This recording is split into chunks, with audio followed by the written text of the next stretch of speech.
ऐका आदित्य रानूबाई तुमची कहाणी. आटपाट नगर होतं. त्या नगरात एक ब्राह्मण राहत असे.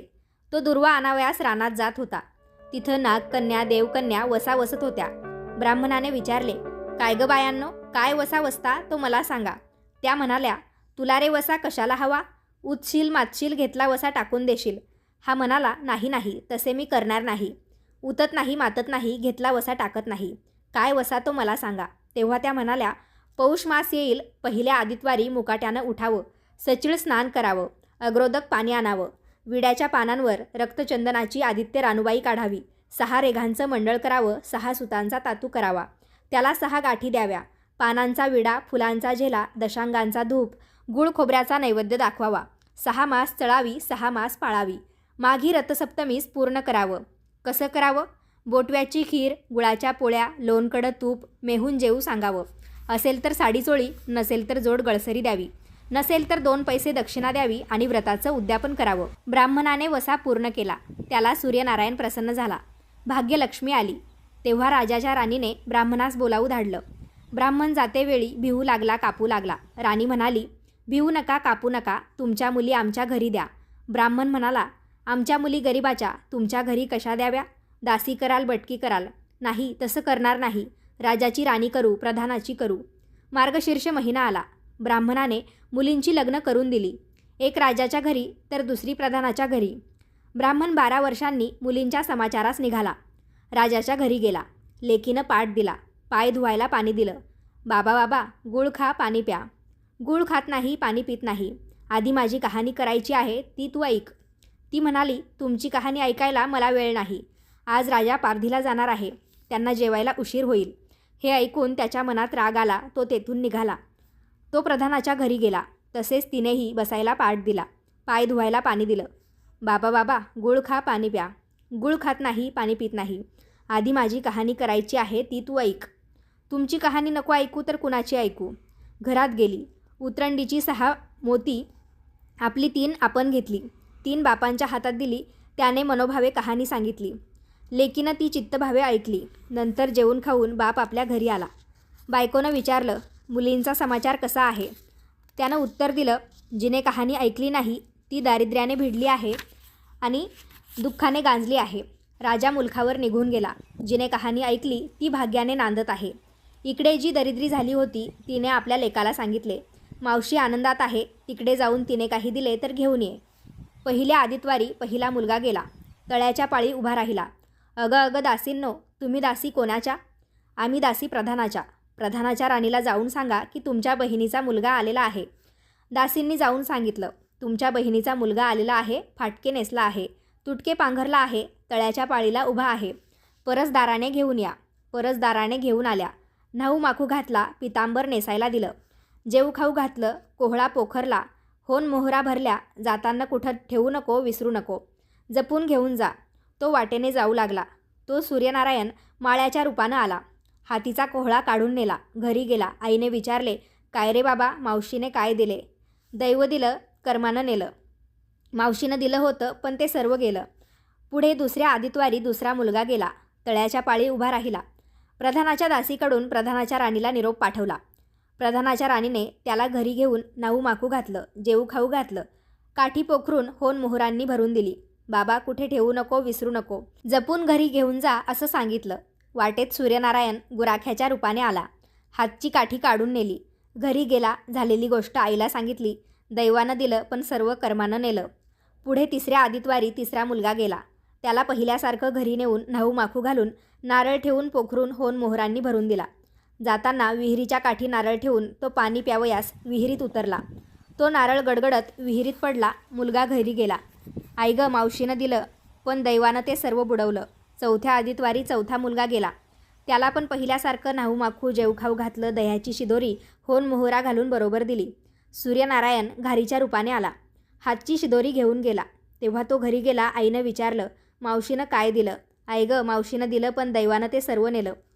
5व्या आदितवारी आपण उठली. तळ्याच्या पाळी उभी राहिली. दासींनी तिचा निरोप तिच्या बहिणीला सांगितला. बहिणीने तिलाही परसदारी नेली, न्हाऊ माखू घातली, पैठणी नेसायला दिली. प्रधानाची राणी आदितवारी कहाणी करू लागली. काय वसा करतेस ग, मलाही सांग. बहीण म्हणाली, अगं अगं पापीनी, चांडाळनी, बापाची कहाणी ऐकली नाहीस, म्हणून तुला दारिद्र्य आलं. राजाच्या राणीने विचारलं, याला उपाय काय करू? तेव्हा तिनं वसा सांगितला. ती बहिणीच्या घरी राहिली. श्रावण मास आला. बहिणीने सांगितल्याप्रमाणे तिने सूर्यनारायणाची पूजा केली. पौष मासामध्ये सुद्धा ही पूजा केली जाते, पण बहिणीने ती श्रावण मासामध्ये सुद्धा केली होती. इकडे राजाला भाग्य आलं. राजानं बोलावू धाडलं. मावशी मावशी, तुला छत्र आली, चांबरं आली, पाईक आले, परवर आले. मला रे पापिनीला एवढं वैभव कोटलं. बाहेर जाऊन दाराशी पाहते तो राजा बोलावू आला आहे. तशी ती घरी यायला निघाली. एकमेकींना बहिणींनी आहेर केले. वाटेने जाऊ लागली. तो पहिल्या मुक्कामात स्वयंपाक केला. राजाला वाढलं. आपलं पान देखील वाढून घेतलं. तेव्हा बहिणीची आठवण झाली. करारे हाकारे, पिटारे डांगोरा, नगरात कोणी उपाशी आहे का याचा शोध करा. उपाशी काही नाही. वाटेने एक मोळी विका जात होता. त्याला म्हणाले, आमच्या बाईची कहाणी ऐकायला ये. तो राणीकडे आला तशी 6 मोते राणीने घेऊन 3 त्याला दिली व 3 आपल्या हातात ठेवली. त्याची लाकडाची मोळी होती ती सोन्याची झाली. तो म्हणाला, बाई बाई, कहाणी ऐकल्याचे एवढे फळ, मग वसा घेतल्याचे काय फळ? काय वसा तो मला सांगा. तुला रे वसा कशाला हवा? उतशील मातशील घेतला वसा टाकून देशील. उतत नाही मातत नाही घेतला वसा टाकीत नाही. तेव्हा राणीने त्याला वसा सांगितला. दुसऱ्या दिवशी दुसऱ्या मुक्कामास गेली. स्वयंपाक केला. राजाला वाढलं. आपलं पान देखील वाढून घेतलं. तेव्हा कहाणीची आठवण झाली. नगरात कोणी उपाशी आहे का याचा शोध करा. उपाशी नाही, तापाशी नाही, काही नाही. एक माळी चिंतेत बसला आहे. त्याला बोलावलं आणि म्हटलं, आमच्या बाईची कहाणी ऐक. तो म्हणाला, तुमची कहाणी ऐकून मी काय करू? मी आपल्या चिंतेत बसलो आहे. असे म्हणून तो आला. तशी राणीने 6 मोती आणली. 3 त्याला दिली, 3 आपण घेतली. राणीने कहाणी सांगितली. ती त्याने मनोभावे ऐकली. माळ्याचा मळा पिकू लागला. तो म्हणाला, कहाणी ऐकल्याचे एवढे फळ, मग वसा घेतल्याचे काय फळ? काय वसा तो मलाही सांगा. राणीने त्याला वसा सांगितला. पुढे तिसऱ्या मुक्कामास गेली. तिनं तिथं स्वयंपाक वगैरे केला. नगरात कोणी उपाशी आहे का याचा शोध करा. उपाशी नाही, तापाशी नाही, काही नाही. एक म्हातारीचा मुलगा वनात गेला होता. एक डोहात बुडाला होता. एक सर्पाने खाल्ला होता. तिला म्हणाले, आमच्या बाईची कहाणी ऐक. ती म्हणाली, कहाणी ऐकून मी काय करू? मी मुलांसाठी रडते आहे. बरं येते असं म्हणून ती आली. मग राणीने तिला कहाणी सांगितली. तिने ती चित्तभावे ऐकली. तिचा मुलगा वनात गेला होता. तो आला. डोहात बुडाला होता. तोही आला. सर्पाने खाल्ला होता. तोही आला. ती बाई म्हणाली, बाई, कहाणी ऐकल्याचे एवढे फळ, मग वसा घेतल्याचे काय फळ? काय वसा तो मलाही सांग. मग राणीने तिलाही वसा सांगितला. पुढे चौथ्या मुक्कामास गेली. तिथं पण पहिल्यासारखंच केलं. कोणी उपाशी नाही, तापाशी नाही, काही नाही. कानाडोळा मासाचा गोळा, त्याला हातपाय नाही असा एक मनुष्य रस्त्यावर पडलेला आहे. त्याच्या अंगावर तांब्याभर पाणी ओतलं. पालथा होता. तो उताना केला. 6 मोत्ते होती. त्यातली 3 आपण घेतली आणि 3 त्याच्या बेंबीवर ठेवली. राणीने कहाणी सांगितली. ती त्याने मनोभावे ऐकली. त्याला हातपाय आले. देह दिव्य झाले. तेव्हा तो म्हणाला, बाई, कहाणी ऐकल्याचे एवढे फळ, मग वसा घेतल्याचे काय फळ? काय वसा तो मलाही सांगा. राणीने त्याला पण वसा सांगितला.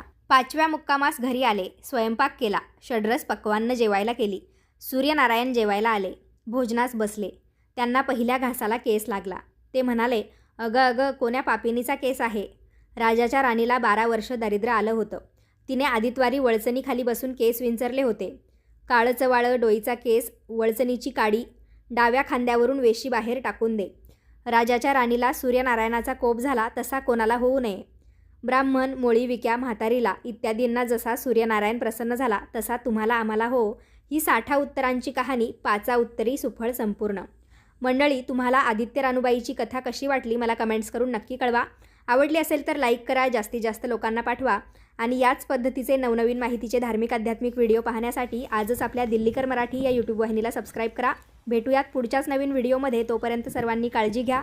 व्हिडिओ पाहिल्याबद्दल तुम्हा सर्वांचे खूप खूप धन्यवाद. ज्यांना पूर्ण कहाणी ऐकायला वेळ नाही आहे त्यांनी म्हणायचं, जाई जुईचा मळा साता समुद्राचं पाणी, जाई जुईचा मळा साता समुद्राचं पाणी, अशी रानूबाई शहाणी, ऐका सूर्यनारायणा ही 5 शब्दांची तुमची कहाणी.